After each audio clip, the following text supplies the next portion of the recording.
আসসালামু আলাইকুম। আজ ৩০ সেপ্টেম্বর ২০২৪ সোমবার। শুরু করছি চেঞ্জ টিভি প্রতিদিনের গল্প অনুষ্ঠান। দর্শক, আপনাদের সঙ্গে রয়েছি আমি আবিদ আজম। শুরুতেই সংবাদ শিরোনাম। অবশেষে জানা গেল কিভাবে পালিয়ে গেছেন ওবায়দুল কাদের। নির্বাচন নিয়ে যা বললেন প্রধান উপদেষ্টা ডক্টর মোহাম্মদ ইউনূস। হাসিনা পুত্র জয়কে নিয়ে চাঞ্চল্যকর মন্তব্য করলেন শফিক রেহমান।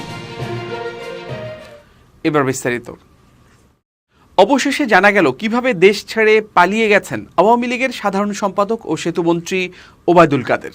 হাসিনা পালিয়ে যাওয়ার পর ৫ আগস্ট মধ্যরাতে খোদ আওয়ামী লীগের সাধারণ সম্পাদক ওবায়দুল কাদের যশোরে চলে যান।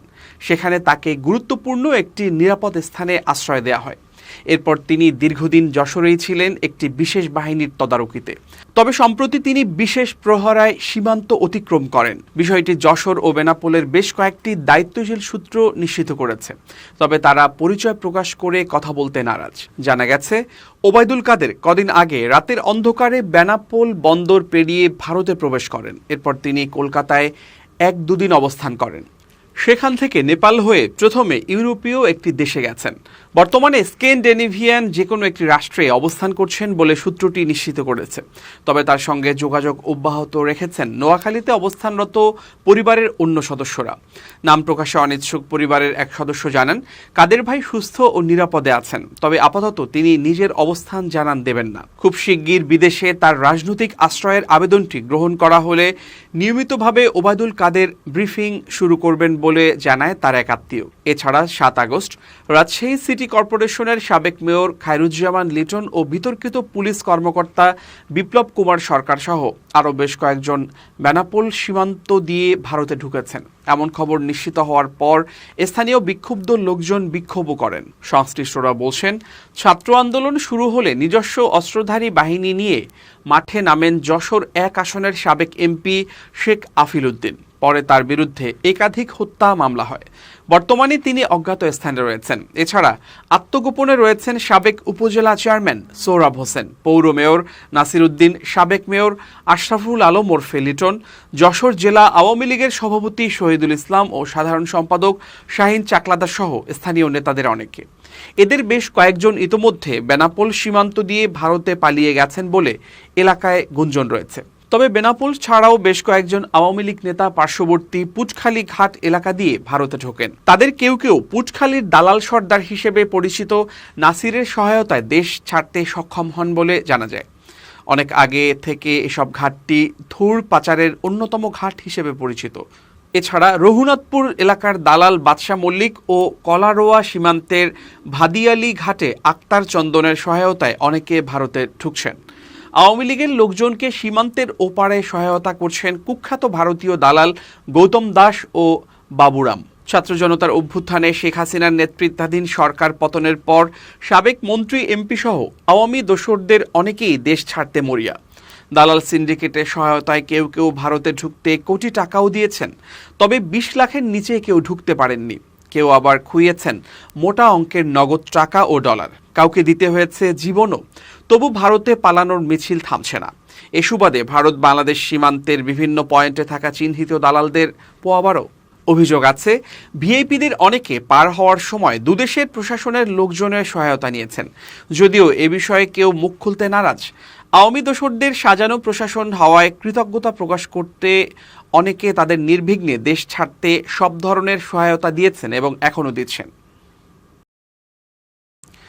বর্তমানে আওয়ামী লীগের শীর্ষ সারির অধিকাংশ নেতা ভারতে অবস্থান করছেন। যারা ইতোমধ্যে ভারতে পালিয়ে যেতে সক্ষম হয়েছেন তাদের থাকা খাওয়ার খরচ নিয়ে তেমন কোনো টেনশন নেই। দেশ থেকেই হুন্ডিতে দেদার যাচ্ছে টাকা। আবার কারো কারো মোটা অঙ্কের অর্থ তৃতীয় পক্ষ পুরোটাই গায়েব করে দিয়েছেন। এরকম কিছু খবরও হাতে এসেছে। অপর একটি সূত্র জানিয়েছে, আওয়ামী ভিআইপিদের অনেকে ভারত থেকে দালালের মাধ্যমে নেপাল হয়ে পাড়ি জমিয়েছেন কাঙ্ক্ষিত দেশে। কেউ কেউ ভারত থেকে সরাসরি চলে গেছেন ইউরোপের কোনো দেশে, যেখানে আগে থেকেই তাদের বিপুল পরিমাণ সম্পদ রয়েছে। কারো কারো স্ত্রী সন্তান ও নাগরিকত্ব নিয়ে আছেন বহাল তবিয়তে। কুমিল্লার আলোচিত এমপি আ.ক.ম বাহারউদ্দিন বাহার ও তার মেয়ে সাবেক সিটি মেয়র তাহসিন বাহার সূচনা এখন ভারতে অবস্থান করছেন। তবে তারা কখন কিভাবে ভারত গেলেন এ নিয়ে কুমিল্লায় নানান আলোচনা চলছে। কেউ কেউ বলছেন ব্রাহ্মণপাড়া উপজেলার শশীদল এলাকার ইউপি সদস্য এবং চিহ্নিত চোরাকার বাড়ি সুমনের সহায়তায় তারা ভারতে পৌঁছাতে সক্ষম হন। 10 লাখ টাকার বিনিময়ে পরিবারসহ বাহারকে ভারতে পৌঁছে দেওয়া হয়। অবশ্য বাহার ও তার পরিবার ছাড়াও দালালদের সহায়তায় কুমিল্লা সীমান্ত দিয়ে আরও বেশ কয়েকজন ভিআইপি ভারতে পৌঁছান।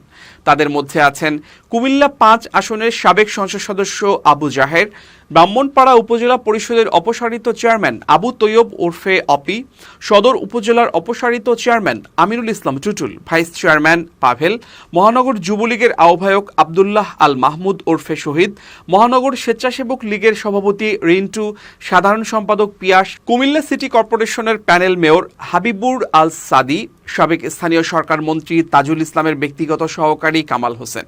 সূত্র জানায়, কুমিল্লা সীমান্তের বিস্তীর্ণ এলাকা অরক্ষিত, বিশেষ করে শশীদল, তেতাভূমি, চড়ানল, খারেরা, শঙ্কুচাইল, মাধবপুর, বড়জালা, নিশ্চিন্তপুর ও গোলাবাড়ি সীমান্ত এলাকা দিয়ে সহজেই দেশ ছাড়ছেন অনেকে। বর্তমানে এসব এলাকায় দালাল চক্রের শতাধিক সদস্য সক্রিয়। এদের মধ্যে বুড়িচং উপজেলার খারেরা সীমান্তের হনুমিয়া রমিজ মেম্বার, মাদক ব্যবসায়ী শাহিন, জহির, মতিনগরের ওয়াসিম, বিষ্ণুপুরের কামাল, কেরানীনগরের সাইফুল, গোড়াবাড়ির সবুজ, নিশ্চিন্তপুরের আমির হামজা, রাসেল ও মাইনুদ্দিন অন্যতম। সংশ্লিষ্টরা বলছেন, দালালদের সহায়তায় একের পর এক আওয়ামী নেতারা ভারতে পালাতে সক্ষম হয় স্থানীয়দের অনেকে ক্ষুব্ধ। এ কারণে এলাকায় অপরিচিত কাউকে দেখে সন্দেহ হলে তাদের ধরে বিজিবির হাতে তুলে দেওয়া হচ্ছে। ইতোমধ্যে খাড়েরা সীমান্ত এলাকা দিয়ে ভারতে পালানোর সময় মাদারীপুর জেলা আওয়ামী লীগের সভাপতি এম শাহাবুদ্দিনকে আটকের পর বিজিবির কাছে হস্তান্তর করা হয়েছে। সীমান্ত পরিস্থিতি সম্পর্কে জানতে চাইলে কুমিল্লা এলাকার দায়িত্বপ্রাপ্ত 60 বিজিবির অধিনায়ক লেফটেন্যান্ট কর্নেল জাবের বিন জব্বার বলেন, মানব পাচার, ভারতে অবৈধভাবে অনুপ্রবেশ রোধ এবং চোরাচালান নিয়ন্ত্রণে বিজিবির সদস্যরা সক্রিয় রয়েছে। চলমান উদ্ভূত পরিস্থিতিতে অপরাধীদের অনেকেই সীমান্ত পাড়ি দেওয়ার চেষ্টা করছেন। এ কারণে সীমান্তের বিশেষ এলাকাগুলোতে বিজিবির সদস্যদের টহল আরও জোরদার করা হয়েছে। দ্রুত সংস্কার ও নির্বাচন অনুষ্ঠানে দৃঢ় প্রত্যয় ব্যক্ত করেছেন অন্তর্বর্তীকালীন সরকারের প্রধান উপদেষ্টা অধ্যাপক ডক্টর মোহাম্মদ ইউনূস। তিনি বলেন, অন্তর্বর্তী সরকারের দায়িত্ব হচ্ছে যত দ্রুত সম্ভব সংস্কার কাজ করা এবং প্রস্তুতি সম্পন্ন হলে নির্বাচনের আয়োজন করা। এই সরকারের ব্যর্থ হওয়ার সুযোগ নেই বলেও উল্লেখ করেন ডক্টর ইউনূস। নিউ ইয়র্কে জাপানের রাষ্ট্রীয় সম্প্রচার মাধ্যম NHK ওয়ার্ল্ডে দেয়া এক সাক্ষাৎকারে ডক্টর ইউনূস একথা বলেন। ডক্টর ইউনূস জাতিসংঘের সাধারণ পরিষদে যোগ দিতে নিউ ইয়র্ক সফরের সময় নেয়া এ সাক্ষাৎকার ভিত্তিক রিপোর্টটি রোববার প্রকাশিত হয়েছে। টানা 15 বছরের বেশি সময় ক্ষমতায় থাকার পর 5 আগস্ট ছাত্র জনতার গণ অভ্যুত্থানে প্রধানমন্ত্রী শেখ হাসিনার পতনের পর ডক্টর ইউনূস অন্তর্বর্তী সরকারের প্রধান উপদেষ্টার দায়িত্ব নেন। ডক্টর ইউনূস গ্রামীণ ব্যাংকের প্রতিষ্ঠাতা। এ ব্যাংকটি সুবিধাবঞ্চিত ব্যক্তিদের বিনা জামানতে ক্ষুদ্র ঋণ দিয়ে থাকে। ডক্টর ইউনূস এবং এ ব্যাংক 2006 সালে নোবেল শান্তি পুরস্কার জেতে। হাসিনা সরকারের পতনে প্রধান ভূমিকা পালনকারী ছাত্ররা উল্লেখ করে ইউনূস বলেন, বিপ্লবের জন্য তরুণরা তাদের জীবন উৎসর্গ করেছেন। সরকারের নীতি নির্ধারণে তরুণ প্রজন্মকে যুক্ত করার বিষয়ে নিজের অবস্থানও তুলে ধরেন তিনি। প্রধান উপদেষ্টা বলেন, এই সংকটময় সময়ে বাংলাদেশ তার সবচেয়ে বড় দাতা জাপানকে পাশে চায়। বাংলাদেশের অর্থনীতি পুনর্গঠন এবং গণতন্ত্রকে দৃঢ়মূল করতে সহায়তার জন্য জাপানের সহযোগিতা অপরিহার্য। শেখ হাসিনা তার ছেলে সজীব ওয়াজেদ জয়ের রাজনৈতিক ভবিষ্যৎ নষ্ট করেছেন বলে মন্তব্য করেছেন সাংবাদিক শফিক রেহমান। সোমবার CMM কোর্ট প্রাঙ্গণে তিনি এ মন্তব্য করেন। শফিক রেহমান বলেন, ডক্টর ইউনূস যখন জাতিসংঘে তরুণদের নিয়ে বক্তব্য দিয়েছিলেন তাতে একটা আলাদা ভালো লাগা ছিল। 52 সালে মেধাবী শিক্ষার্থীরা ভাষার জন্য জীবন দিয়েছিলেন, কিন্তু এবার ব্যাপারটা তা ছিল না। শিক্ষার্থীরা চাকরির জন্য আন্দোলন করেছেন, কারণ চাকরি নেই। এখন যেন এসব মেধাবী শিক্ষার্থীদের চাকরি হয় সে বিষয়ে খেয়াল রাখতে হবে। সবচেয়ে গুরুত্বপূর্ণ হলো দেশের সব খাতে সংস্কার করতে হবে এবং তাতে ছাত্রদের সংশ্লিষ্টতার বিষয়টি নিশ্চিত করতে হবে। প্রবীণ এই সাংবাদিক বলেন, যারা আন্দোলন করেছেন তারা আজ কোথায়? সরকারের এটা নিশ্চিত করতে হবে শিক্ষার্থীরা যেসবের জন্য আন্দোলন করেছে সেগুলো যেন বাস্তবায়ন করা হয়। গত কয়েক মাসে যাদের চাকরি দেয়া হয়েছে তারা কতটুকু যোগ্যতার ভিত্তিতে পেয়েছেন তা খতিয়ে দেখা হোক। এর আগে গত 22 সেপ্টেম্বর সাংবাদিক শফিক রেহমান ও যুক্তরাষ্ট্র প্রবাসী ব্যবসায়ী মিজানুর রহমান ভূঁইয়ার সাজা 1 বছরের জন্য স্থগিত করে প্রজ্ঞাপন জারি করে স্বরাষ্ট্র মন্ত্রণালয়। এজন্য আদালতে আত্মসমর্পণ করতে হবে। আদালতে আত্মসমর্পণ করে আপিল দায়েরের শর্তে এ সাজা 1 বছরের জন্য স্থগিত করা হয়। জানা যায়, সজীব ওয়াজিদ জয়কে অপহরণ এবং হত্যা চেষ্টার মামলায় গত বছরের 17 আগস্ট ঢাকার অতিরিক্ত চিফ মেট্রোপলিটন ম্যাজিস্ট্রেট আসাদুজ্জামান নূরের আদালত আমার দেশ পত্রিকার ভারপ্রাপ্ত সম্পাদক মাহমুদুর রহমান ও সাংবাদিক শফিক রেহমান সহ 5 জনকে পৃথক 2 ধারায় 7 বছরের সশ্রম কারাদণ্ড দেন। অক্টোবরের প্রথম সপ্তাহে ঢাকায় আসছেন মালয়েশিয়ার প্রধানমন্ত্রী আনোয়ার ইব্রাহিম। পাকিস্তানের ইসলামাবাদ হয়ে ঢাকায় আসার কথা রয়েছে তার। আনোয়ার ইব্রাহিমের সফরে মালয়েশিয়ার শ্রমবাজার ইস্যুতে সুখবর পেতে পারে বাংলাদেশ। কুয়ালালামপুরের বাংলাদেশ দূতাবাসের এক কর্মকর্তা আনোয়ার ইব্রাহিমের ঢাকা সফরের এ তথ্য নিশ্চিত করেছেন। তিনি বলেন, মালয়েশিয়ার প্রধানমন্ত্রী ঢাকা সফর নিয়ে আলোচনা চলছে। আগামী 4 অক্টোবর তার ঢাকা সফরের কথা রয়েছে। অনিয়মের ঘটনায় 4 বছর বন্ধ থাকার পর 2022 সালে বাংলাদেশিদের জন্য আবার মালয়েশিয়ার শ্রমবাজার খোলে। তখন আবারও চক্র গঠন করা হয়। এই প্রেক্ষিতে গত মার্চে মালয়েশিয়া জানায় দেশটি আপাতত আর শ্রমিক নেবে না। যারা অনুমোদন পেয়েছেন, ভিসা পেয়েছেন, তাদের 31 মের মধ্যে মালয়েশিয়ায় ঢুকতে হবে।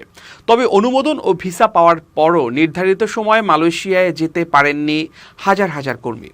অনেকের সঙ্গে এজেন্সিগুলো প্রতারণা করেছে বলে অভিযোগ পাওয়া গেছে। মালয়েশিয়ায় যেতে ব্যর্থ শ্রমিকের সংখ্যা সরকারি হিসেবেই 17 বছরের বেশি, যদিও প্রকৃত সংখ্যা আরও অনেক বেশি বলে জানিয়েছেন সংশ্লিষ্টরা। অক্টোবরের শুরুতে আনোয়ার ইব্রাহিমের ঢাকা সফরে মালয়েশিয়ার শ্রমবাজারে সুখবর মিলতে পারে বলে মনে করা হচ্ছে। জানা গেছে, 4 অক্টোবর পাকিস্তান হয়ে ঢাকায় আসবেন আনোয়ার ইব্রাহিম। ঢাকা সফরে অন্তর্বর্তী সরকারের প্রধান উপদেষ্টা ডক্টর মোহাম্মদ ইউনুস এবং রাষ্ট্রপতি মোহাম্মদ শাহাবুদ্দিনের সঙ্গে বৈঠক করবেন তিনি। মালয়েশিয়ান প্রধানমন্ত্রীর ঢাকা সফরে শ্রমবাজার ইস্যুতে সুখবর পেতে পারে বাংলাদেশ। কূটনৈতিক সূত্র জানিয়েছে, গত বছর আনোয়ার ইব্রাহিমকে ঢাকা সফর করানোর বিষয়ে জোরালো কূটনৈতিক তৎপরতা চালান সাবেক প্রধানমন্ত্রী শেখ হাসিনা। ওই বছরের 10 মে ঢাকায় পররাষ্ট্র সচিব পর্যায়ে সভা অনুষ্ঠিত হয়। দুদেশের সামগ্রিক বিষয়ে আলোচনার পাশাপাশি এফওসিতে মালয়েশিয়ার প্রধানমন্ত্রী আনোয়ার ইব্রাহিমের ঢাকা সফরের বিষয়টি গুরুত্বের সঙ্গে তোলা হয়। কুয়ালালামপুরের বাংলাদেশ দূতাবাসের ওয়েবসাইটের তথ্য বলছে, 2000 সালে প্রথম মালয়েশিয়ায় সরকারি সফরে যান সাবেক প্রধানমন্ত্রী শেখ হাসিনা। পরবর্তী সময়ে 1 যুগের বেশি সময় 2014 সালের ডিসেম্বরে দ্বিতীয়বার দেশটিতে সফর করেন তিনি। অন্যদিকে ঢাকার মালয়েশিয়ার হাইকমিশনের দূতাবাস ওয়েবসাইটের তথ্য বলছে, সর্বশেষ 2013 সালের নভেম্বরে সরকারি সফরে ঢাকায় এসেছিলেন মালয়েশিয়ার তৎকালীন প্রধানমন্ত্রী নাজিব রাজাক। এবার খুব জরুরি 1 মিনিট জানাচ্ছেন ইউনেস্কো ক্লাব পুরস্কার বিজয়ী সাংবাদিক আমিরুল মোমিনিন মানিক। খুব জরুরি 1 মিনিটে প্রত্যেককে আমন্ত্রণ। প্রিয় বন্ধুরা, আপনার যোগ্যতা কি? আপনি যে বিষয়ে সক্ষম, যতটুকু সক্ষম, সেটাই হচ্ছে আপনার যোগ্যতা। আপনি যদি আপনার সক্ষমতা আস্তে আস্তে বাড়াতে থাকেন, তাহলে আপনার যোগ্যতাও বাড়বে। আর যোগ্যতা বাড়াবার একমাত্র এবং প্রধানতম কৌশল হচ্ছে জ্ঞান বাড়ানো। আপনি যে বিষয়ে পারদর্শী হতে চান, সেই বিষয়ে পুঙ্খানুপুঙ্খভাবে জানুন, সবটুকু জানুন, অজানা সকল বিষয় সম্পর্কে ধারণা রাখুন। তাহলেই দেখবেন আপনি আপনার সেক্টরে সফল হতে পেরেছেন, সবার দৃষ্টিতে আইকন হতে পেরেছেন। বন্ধুরা, আসুন আমরা জ্ঞান বাড়াই। জ্ঞান বাড়াবার মধ্য দিয়ে আমাদের কর্মদক্ষতা বাড়বে, এর মধ্য দিয়ে আমাদের যোগ্যতাও বাড়বে। ভালো থাকবেন, শুভেচ্ছা নিরন্তর। এবার দেশের বাইরের প্রসঙ্গ। লেবাননের প্রধানমন্ত্রী নাজিব মিকাতি বলেছেন, ইসরায়েলের অব্যাহত বিমান হামলার কারণে দেশজুড়ে 10 লাখের মতো মানুষ ইতোমধ্যেই ঘরবাড়ি ছাড়তে বাধ্য হয়ে থাকতে পারে। এটাই সবচেয়ে বড় বাস্তুচ্যুত হওয়ার ঘটনা। লেবাননের স্বাস্থ্য মন্ত্রণালয়ের তথ্য অনুযায়ী বৈরুতে হিজবুল্লাহ নেতা হাসান নাসরুল্লাহ হত্যার 2 দিন পর রোববারেও বিমান হামলায় 50 জন নিহত হয়েছেন। অন্যদিকে হিজবুল্লাহ ও ইসরায়েলের উত্তরাঞ্চল লক্ষ্য করে আরও রকেট ছুঁড়েছে। ওদিকে ইসরায়েল জানিয়েছে, তারা ইয়েমেনে ইরান সমর্থিত হুথিদের সামরিক স্থাপনা লক্ষ্য করে বড় ধরনের বিমান হামলা চালিয়েছে। হিজবুল্লাহ তাদের শীর্ষ সামরিক কমান্ডার আলী কারাকি এবং একজন সিনিয়র ধর্মীয় নেতা শেখ নাবিল কাউক ইসরায়েলের বিমান হামলায় নিহত হয়েছেন বলে নিশ্চিত করেছে। হিজবুল্লাহকে আমাদের কঠিনভাবে আঘাত করা দরকার বলেছিলেন ইসরায়েলের সামরিক বাহিনীর চিফ অব স্টাফ হার্জি হালিভি। লেবাননের প্রধানমন্ত্রী নাজিব মিকাতি বলেছেন, বিমান হামলার কারণে বৈরুত ও দক্ষিণাঞ্চলীয় সীমান্ত এলাকাসহ দেশের অন্যান্য স্থানে মানুষ ঘরবাড়ি ছেড়ে পালাতে বাধ্য হচ্ছে। স্থানীয় কর্তৃপক্ষ মানুষের প্রয়োজন অনুযায়ী সহায়তা দেওয়ার ক্ষেত্রে সংগ্রাম করছে। আশ্রয় শিবির ও হাসপাতালগুলোতে চাপ বাড়ছে বলে লেবানন থেকে বিবিসির সংবাদদাতা জানিয়েছেন। 25 বছর বয়সী আয়া আইয়ুব বিবিসিকে বলেছেন, তাদের 6 সদস্যের পরিবারের সঙ্গে তাকে বৈরুতের দক্ষিণাঞ্চল তাহউইটেড আল খাদির শহরতলির বাড়ি ছাড়তে হয়েছে, কারণ সেখানে অবস্থান করাটা বিপজ্জনক হয়ে উঠছিল। তার বাড়ির আশেপাশে সব ভবন ধ্বংস হয়ে গেছে এবং তিনি এখন বৈরুতের আরেকটি বাড়িতে আরও 16 জনের সঙ্গে অবস্থান করছেন। আমরা শুক্রবার ছেড়ে আসি এবং যাওয়ার কোনো জায়গা ছিল না। রাত 2টা পর্যন্ত রাস্তায় ছিলাম। এরপর একদল ব্যক্তি আমাদের সহায়তা করে একটি নির্মাণাধীন আবাসিক ভবনে নিয়ে আসে। রাতে মোমবাতি নিয়ে বাস করতে হচ্ছে, খাবার ও পানি আনতে হচ্ছে বাইরে থেকে। 34 বছর বয়সী সারা তোহমাজ পেশায় সাংবাদিক। তিনি বলেছেন, তাকে গত শুক্রবার বৈরুতের কাছে তার বাড়ি থেকে তার মা ও 2 সহোদর সহ বেরিয়ে আসতে হয়েছে। তিনি জানান, গাড়িতে সিরিয়া হয়ে তাদের জর্ডানে আসতে 10 ঘন্টা সময় লেগেছে। আমি মনে করি আমরা ভাগ্যবান যে জর্ডানে আমাদের থাকার মতো জায়গা আছে।